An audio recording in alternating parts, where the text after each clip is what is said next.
नमस्ते बच्चों, आप लोग कैसे हैं? उम्मीद करते हैं स्वस्थ मस्त होंगे। आज हम लोग यूपीएसआई के जो मूल विधि है उसमें जो प्रावधान किए गए हैं कुछ चैप्टर्स के, उसमें आज सबसे पहले हम लोग ले रहे हैं अनुसूचित जात अनुसूचित जनजाति अत्याचार निवारण अधिनियम 1989 को। इसमें समस्त 23 धाराओं का विस्तृत परिचय है, क्योंकि सारे प्रश्न आपको धाराओं से ही देखने को मिलते हैं। यूपीएसआई के विगत वर्षों के प्रश्न पत्रों को अंत में लगा दिया गया है और सबसे महत्वपूर्ण प्रश्न जो है वो भी सभी अंत में किए गए हैं। हम प्रश्नों को ही हल करते, लेकिन उसके लिए सबसे पहले बहुत ज़्यादा भूमिका बनाने में दिक्कत हो जाती है। मैथ या फिर अदर सब्जेक्ट जो आप हमेशा से पढ़ते आए हैं, अगर उन विषयों की हम बात करें तो उन विषयों को आप पहले से जानते हैं। लेकिन ये जो मूल विधि है, जो लोग इसकी तैयारी नहीं किए पहली बार पढ़ रहे हैं, उनको समझने में काफ़ी दिक्कत होती है। इसलिए आज हम पहले 23 भाषाओं को इसके माध्यम से समझने का प्रयास करेंगे। फिर इसके बाद आपको क्वेश्चन देखने को मिलेंगे, जिसमें से विगत वर्षों के प्रश्न पत्र भी हैं और नए प्रश्नों को भी लिए गए हैं। चलिए यही शुरू करते हैं। क्या है अनुसूचित जाति एवं अनुसूचित जनजाति अत्याचार निवारण अधिनियम 1989? समस्त 23 धाराओं का विस्तृत परिचय है। इसको हम जनरली SC/ST एक्ट भी कह देते हैं। तो अधिनियम की भूमिका क्या है? अधिनियम की भूमिका, यह कानून सामाजिक न्याय, समानता और SC/ST वर्गों की सुरक्षा सुनिश्चित करने के लिए क्या है? मजबूत स्तंभ है। इसके माध्यम से हम लोग देखते हैं कि अगर उनके ऊपर कोई अत्याचार हो रहा है तो उनकी हम सुरक्षा को सुनिश्चित करने के लिए इस एक्ट का प्रयोग करते हैं।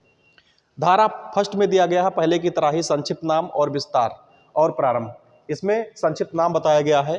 तो अधिनियम का नाम क्या है? SC/ST अत्याचार निवारण अधिनियम 1989। SC/ST का मतलब अनुसूचित जात अनुसूचित जनजात अत्याचार निवारण अधिनियम है। पूरे भारत में समान रूप से लागू है। पूरे भारत में समान रूप से लागू है, लेकिन जम्मू कश्मीर राज्य को छोड़ करके, जम्मू कश्मीर राज्य को छोड़ करके सब इस पूरे देश में लागू है। ये अधिनियम तो 1989 का है, लेकिन पूर्ण रूप से लागू कब होता है? 30 जनवरी 1990 से प्रभावी हो जाता है। धारा 2 में क्या कहा गया है? प्रमुख परिभाषाएं दी गई है। वर्ग और लोक सेवक कौन है? SC/ST कौन है और लोक सेवक? लोक सेवक का मतलब जितने भी गवर्नमेंट कर्मचारी हैं या कर्मचारी हैं, ये पब्लिक सर्वेंट का स्पष्ट वर्गीकरण धारा 2 में बताया गया है। विशेष न्यायालय, न्यायिक प्रक्रिया के विशेष अदालत की स्थापना की परिभाषा। हाई कोर्ट की सलाह से राज्य सरकार इसके लिए क्या करता है? विशेष अदालत की स्थापना करता है। पीड़ित कौन होते हैं? अत्याचार से प्रभावित व्यक्ति और उसके अधिकार की परिभाषा की बात इन 2 धाराओं में की गई, धारा 2 में की गई है। अब हम लोग जानेंगे धारा 3 क्या है। अत्याचार के अपराध कौन कौन से हैं? अपमान, किसी SC/ST वाले व्यक्ति का अपमान करना, गाली गलौज और उसके जमीन पर जबर या कब्जा करना। सामाजिक बहिष्कार और जबरन श्रम, सामाजिक रूप से उसका बहिष्कार करना और जबरन उससे काम लेना, श्रम करवाना। यौन अपराध, ये गंभीर मामला माना जाता है और अमानवीय कृत अगर करते हैं तो धारा 3 में इसकी विस्तृत बात कही गई है। कुल 23 धाराएं हैं। धारा 4 में लोक सेवक द्वारा लापरवाही, अगर उसमें कोई लोक सेवक है, कर्मचारी है, वो चाहे पुलिस के हों चाहे और भी कर्मचारी होते हैं, अगर वो लोग ऐसा कुछ लापरवाही करते हैं तो FIR जैसे FIR दर्ज न करना, अपने संवैधानिक कर्तव्य के पालन में कोताही बरतना एक दंडनीय अपराध है। उसके लिए उस लोक सेवक के सजा की भी प्रावधान की गई है। कर्तव्य पालन में लापरवाही के लिए लोक सेवक को 6 माह से 1 वर्ष तक की कैद की जा सकती है। धारा 5 में निरस्त कर दिया गया, अब यह प्रभाव में नहीं है। और धारा 6 में विशेष न्यायालय की बात की गई। जिला स्तर पर स्थापना, जो न्यायालय बनेंगे वो जिला स्तर पर बनेंगे। तो इसमें है प्रत्येक जिले में मामले के निपटारे के लिए विशेष न्यायालय का प्रावधान। ये न्यायालय कैसे बनते हैं? ये न्यायालय सरकार हाईकोर्ट की अनुमति से न्यायालयों का स्थापना करता है। त्वरित सुनवाई, मामलों की शीघ्र और समयबद्ध सुनवाई के लिए विशेष रूप से फास्ट ट्रैक न्यायालय भी खोले जाते हैं। समयबद्ध सुनवाई के लिए विशेष शक्तियों का भी प्रयोग। धारा 7 में धारा 7 में जो बात की गई, विशेष लोक अभियोजक, इसमें सरकारी नियुक्ति, राज्य सरकार द्वारा विशेष वकीलों की नियुक्ति का प्रावधान है। और पीड़ित पक्ष यानी विशेष अभियोजक जो नियुक्त होगा केवल पीड़ित के सर्वोत्तम हित के रूप में काम करने के लिए बाध्य होंगे। धारा 8 में जांच प्रक्रिया की बात कही गई। अनिवार्य पुलिस जांच, पुलिस द्वारा अधिनियम के तहत मामलों की अनिवार्य और गहन जांच का आदेश। समयबद्ध सीमा के अंतर्गत ही, ये नहीं कि जब मन में आया, जितने दिन में मन में आया तब आप उसकी जांच करें। जांच को एक निश्चित समय सीमा के भीतर पूरा कर रिपोर्ट पेश करना आवश्यक है। अब हम लोग धारा 9 की बात करें। धारा 9 है राज्य सरकार की शक्ति, नियम निर्माण, अधिनियम के प्रभावी क्रियान्वयन के लिए नियम बनाने का अधिकार है। सहायता योजना है, पीड़ित के आर्थिक और सामाजिक कल्याण के लिए विभिन्न योजनाओं का संचालन, जैसे उसका पुनर्वास करना, उसको नौकरी देना, या आर्थिक और सामाजिक जिससे उसका हित हो सके, वो सभी कार्य इसके अंतर्गत किए जाते हैं। धारा 10 में क्या है? प्रभावित क्षेत्र की घोषणा, अत्याचार प्रभावित क्षेत्र की विशेष घोषणा। अगर अत्याचार उस क्षेत्र में होता है तो जो लोग अत्याचार करने वाले होते हैं उस क्षेत्र में वो आने की उनकी निषेधता होती है, नहीं उसमें नहीं आ सकते हैं। अतिरिक्त पुलिस बल और सुरक्षा व्यवस्था का भी प्रावधान है। अपराधियों की गतिविधि पर कड़ी निगरानी रखना, ये धारा 10 में इसकी बात कही गई है। धारा 11 में सामूहिक जुर्माना, अगर ये कोई इस प्रकार से घटनाएं अगर सामूहिक रूप से किसी के द्वारा की जाती हैं तो उसमें है सामूहिक अत्याचार होने पर पूरे गांव या क्षेत्र पर जुर्माना लगाने का भी कठोर प्रावधान किया गया है। हाँ, सामुदायिक जवाबदेही सुनिश्चित करने के लिए महत्वपूर्ण है। धारा 12 में बात किया गया राहत एवं पुनर्वास, पीड़ित पक्ष के लिए उसके कौन कौन से राहत किस प्रकार से दिए जाएं और उसको अलग स्थापित कैसे किया जाए, उसको पुनर्वास कैसे किया जाए, इसकी बात कही गई। इसमें मुआवजा है जो रुपये 85,000 या ऐसे कुछ समथिंग करके है, जिसमें इसमें नहीं दिखाया गया, नहीं लिखा गया, उसकी आवश्यकता नहीं है, परीक्षाओं में कम पूछे जाते हैं इसलिए नहीं चर्चा की गई। शारीरिक या मानसिक क्षति के आधार पर आर्थिक सहायता का प्रावधान है। पुनर्वास, पीड़ित को सुरक्षित स्थान और आवास प्रदान करने की योजना, और सरकारी सहायता जैसे शिक्षा, रोजगार और सरकारी लाभों में उसको प्राथमिकता दिया जाए पीड़ित परिवार को। ऐसा क्या है, ऐसा धारा में 12 में बात कही गई। धारा 13 में क्या है? निगरानी समिति है। जिला व राज्य स्तर पे अधिनियम के क्रियान्वयन की समीक्षा के लिए विशेष निगरानी समितियों का गठन किया गया। मामले की समीक्षा, मामलों की प्रगति और न्याय मिलने की गति की नियमित जांच। ऐसा नहीं कि ठंडे बस्ते में डाल दिया गया, आप घर बैठ गए, ऐसा नहीं है, उसकी नियमित रेगुलर बेसिस पे जांच होगी। धारा 14 की बात करें, विशेष न्यायालय की शक्तियां, इसमें अभी पहले ही बात कर चुके, फास्ट ट्रैक सुनवाई होगी, बिना किसी अनावश्यक देरी के न्याय प्रक्रिया को गति प्रदान करना। फास्ट ट्रैक लगभग जिसमें डेली पेशी होती है या रोटेशन पे 1-2 दिन के रोटेशन पे पेशी होती है, तो इसमें फास्ट ट्रैक में सुनवाई इसकी होगी। पीड़ित अनुकूलन या अनुकूल न्यायालय की प्रक्रिया ऐसी हो जिससे पीड़ित अपने आप को असहज ना महसूस करे, पीड़ित को वहां पर परेशानी किसी प्रकार की नहीं होनी चाहिए। धारा 15 में पीड़ित के अधिकार की बात कही गई। सुनवाई की हर प्रक्रिया में सक्रिय भागीदारी का अधिकार है। सुनवाई जितने भी हो रही है वहां पर कोर्ट में वो सक्रिय रूप से भागीदारी कर सकता है, उसको कोई रोक नहीं सकता। पूर्ण सुरक्षा और गोपनीयता सुनिश्चित करना, निःशुल्क कानूनी सहायता की बात भी धारा 15 में कही गई। धारा 16 में देखें, गवाह का संरक्षण, अगर उस मामले में कोई गवाह है तो उसका किस प्रकार से संरक्षण किया जाएगा, इसकी चर्चा भी धारा 16 में कही गई। गवाहों को धमकी या दबाव से पूर्ण सुरक्षा, अगर उसके गवाह है तो उसको कोई धमकी नहीं दे सकता है, उसकी पूर्ण सुरक्षा की जाएगी। सुरक्षित वातावरण में बयान दर्ज करने की सुविधा, ऐसा नहीं है कि वो दबाव में किसी के आके बयान दर्ज करवाए, सुरक्षित वातावरण में अपना बयान दर्ज करने की सुविधा होती है। और पहचान गुप्त रखने के लिए विशेष प्रावधान, ये धारा 16 में इसकी बात कही गई। अब हम धारा 17 की बात करें, लोक सेवक का दायित्व, जो उस समय वर्तमान में सर्विस में होते हैं, जिनके हाथ में ये केस लिखे जाने की एसआई हो गए या जितने भी अधिकारी हो गए, लोक सेवक का क्या दायित्व होगा? पीड़ित की सहायता करना, हर संभव मदद और मार्गदर्शन प्रदान करना लोक सेवक का कर्तव्य है, और कानून का पूर्ण पालन करेंगे। अधिनियम के प्रत्येक प्रावधान को अक्षरशः लागू करना अनिवार्य है। यह धारा 17 में। धारा 18 में अग्रिम जमानत निषेध, यानी कि जो भी अपराधी है या जिसके ऊपर आरोप लगाया गया है उसके लिए क्या है?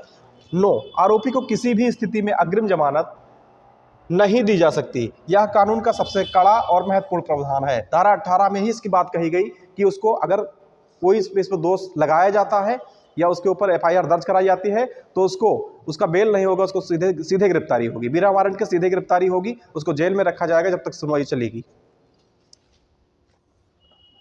धारा 19 है अपराध संज्ञेय।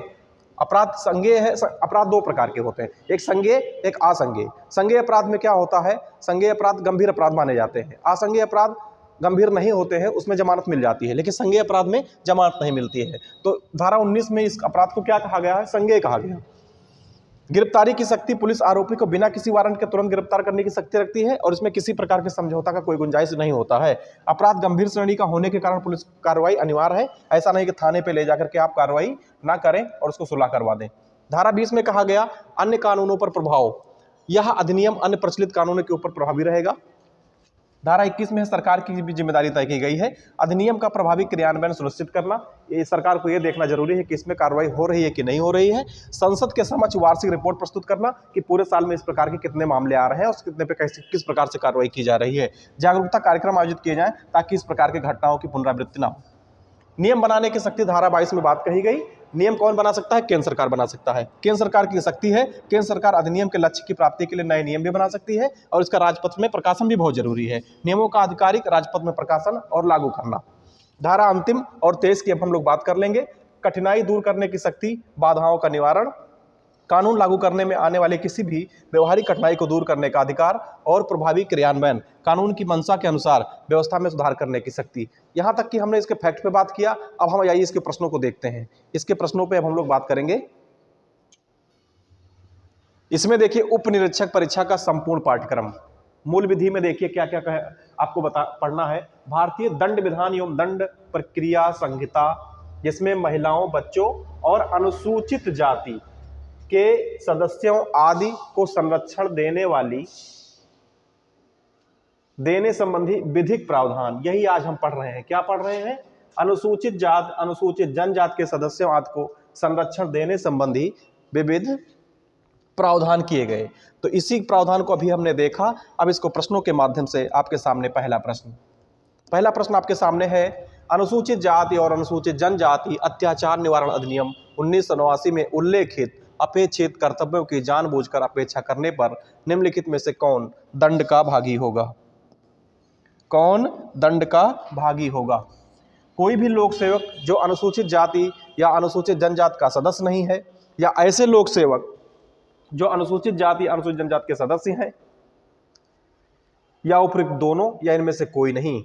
तो अनुसूचित जाति अनुसूचित जनजाति अत्याचार निवारण अधिनियम 1989 में उल्लेखित अपेक्षित कर्तव्य की जानबूझकर उपेक्षा करने पर कोई भी लोक सेवक जो अनुसूचित जाति या अनुसूचित जनजाति का सदस्य नहीं है, यह दंड का भागीदार होगा। अगला प्रश्न है आपके सामने। अनुसूचित जाति अनुसूचित जनजाति अधिनियम अंतर्गत विशेष लोक अभियोजक की परिभाषा किसमें कही गई है?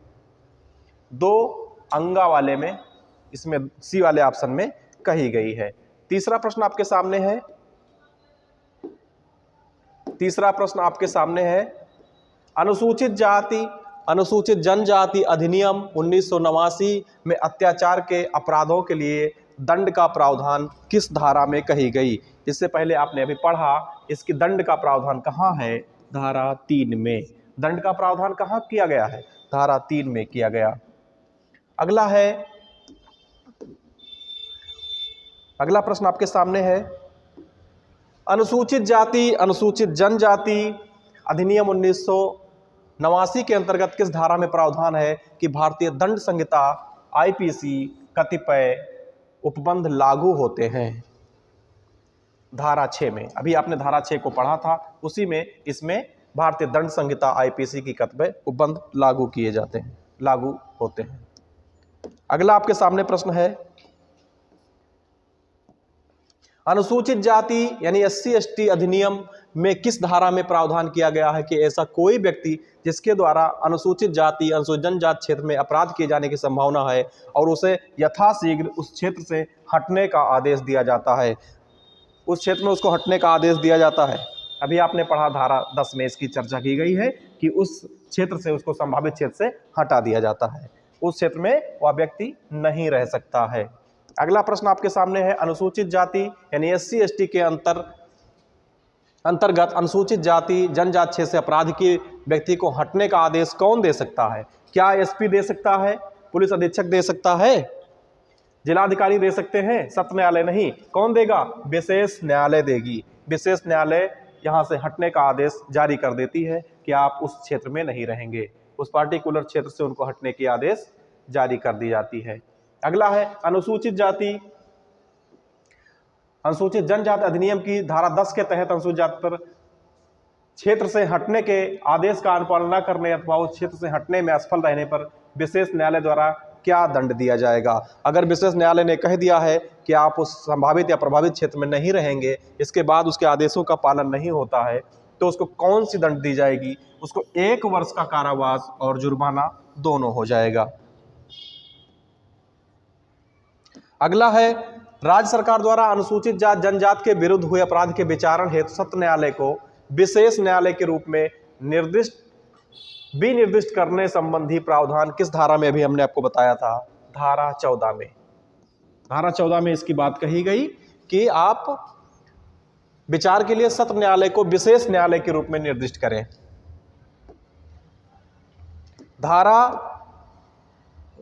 राज्य सरकार की सामूहिक जुर्माना अधिरोपित करने की शक्ति संबंधी प्रावधान अनुसूचित जाति या अनुसूचित जनजाति अधिनियम 1989 के किस धारा से संबंधित है? राज्य सरकार की सामूहिक जुर्माना अधिरोपित करने की, अगर ऐसे कोई काम हुए हैं जो सामूहिक रूप से हो गए हैं, सामूहिक रूप से इस प्रकार की घटना आती है, तो इसकी धारा कौन सी चर्चा में है? किस धारा में इसकी चर्चा कही गई? इसकी धारा 16 में चर्चा है। धारा 16 में चर्चा की गई है और ये गंभीर अपराध माने जाते हैं। SC/ST अधिनियम के अंतर्गत नियम बनाने की शक्ति किसके पास है? अभी आपने पढ़ा, केंद्र की अनुमति से राज्य सरकार को बिल्कुल नहीं, केंद्र व राज्य सरकार दोनों को नहीं, राज्य सरकार को भी नहीं, केवल केंद्र सरकार को इसमें कानून बनाने का शक्ति प्राप्त है। अगला है आपके सामने, SC/ST अधिनियम के तहत अपराध का दोषी पाए जाने वाले व्यक्ति के लिए दंड प्रक्रिया संहिता के 438 का लागू न होने का प्रावधान किस धारा में किया गया है? 438 किस धारा में नहीं लागू होगा? धारा 18 में। धारा 18 में इस प्रकार के प्रावधान किए गए हैं। अभी आपने पूरे धाराओं को पढ़ा। अगर क्वेश्चन को हल करने में दिक्कत लगता है तो आप वीडियो को पुनः जाएं और शुरुआत से देखें, आप सभी प्रश्नों को अच्छे प्रकार से हल कर पाएंगे।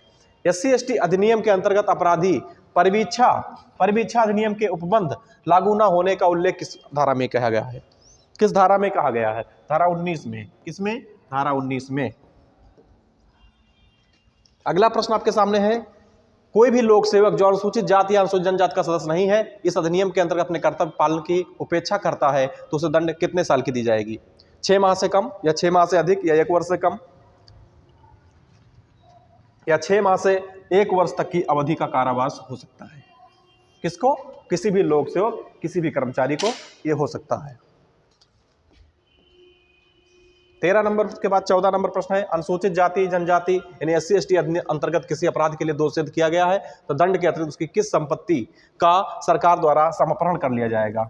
उसकी समस्त चल संपत्ति नहीं, उसकी समस्त अचल संपत्ति ये भी नहीं, दोनों प्रकार की भी नहीं। अपराध में प्रयुक्त चल या अचल संपत्ति का अगर प्रयोग हुआ होगा तो सरकार उसका क्या कर लेगी? समाहरण कर लेगी। सरकार उसका क्या करेगी? समाहरण कर लेगी। इसमें अनुसूचित जाति जनजाति के अधिनियम 1989 के अंतर्गत पश्चातवर्ती दोष सिद्ध के लिए दंड का प्रावधान कितना है? पश्चातवर्ती दोष सिद्ध के लिए कितना दंड है? 1 वर्ष से कम नहीं। 1 वर्ष से कम नहीं। सद्भावना पूर्वक की गई कार्रवाई के लिए संरक्षण SC/ST एक्ट के अंतर्गत प्रावधान है किसका? किस धारा में इसकी बात कही गई? धारा 22 में इसकी बात कही गई। सद्भावना पूर्वक की गई कार्रवाई के लिए संरक्षण SC/ST एक्ट के अंतर्गत कौन से प्रावधान है? किस धारा में? धारा 22 में।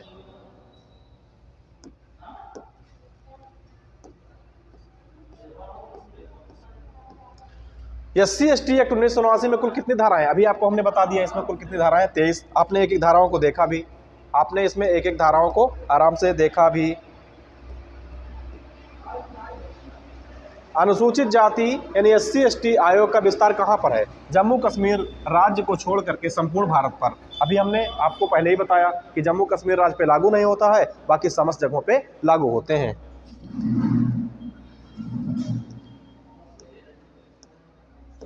अगला प्रश्न आपके सामने है, SC/ST अधिनियम परिवर्तित हुआ कब? इसको कब बदला गया? जनवरी 1990 में इसका बदलाव हुआ। SC/ST अधिनियम के संदर्भ में अनुसूचित व्यक्तियों के वही अर्थ हैं जो भारतीय संविधान के किसमें हैं? भारतीय संविधान के 366 के खंड 24 और 25 में जो वर्णन किया गया है उसी में है। वही अर्थ है जो भारतीय संविधान के अनुच्छेद 366 के खंड 24 और 25 में वर्णित किए गए हैं। SC/ST अधिनियम के अंतर्गत विशेष न्यायालय का उल्लेख किस धारा में किया गया? धारा 14 में विशेष न्यायालय बनाने की बात कही गई है, जो सरकार हाई कोर्ट से, जो उच्च न्यायालय है उससे चर्चा करके बातचीत करके बनाने की बात कही गई है।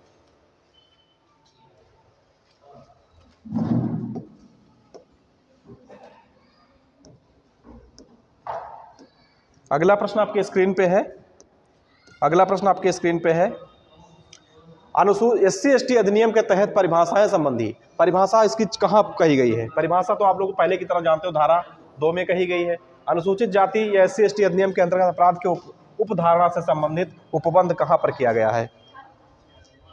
धारा 8 में इसकी उपबंध कही गई है। किसमें? धारा 8 में। SC/ST अधिनियम में 2015 में संशोधन किया गया। संशोधित अधिनियम लागू कब हुआ? 26 जनवरी 2016 को यह लागू हो पाया था। अनुसूचित जाति जनजाति अधिनियम के अंतर्गत प्रभावी क्रियान्वयन सुनिश्चित करने का दायित्व किसका है? केंद्र सरकार का है या राज्य सरकार का है? किसका है? राज्य सरकारों का है। ये सब सुनिश्चित करने की, देखिए SC/ST अधिनियम का प्रभावी क्रियान्वयन की जिम्मेदारी किसकी होती है? राज्य सरकार की होती है।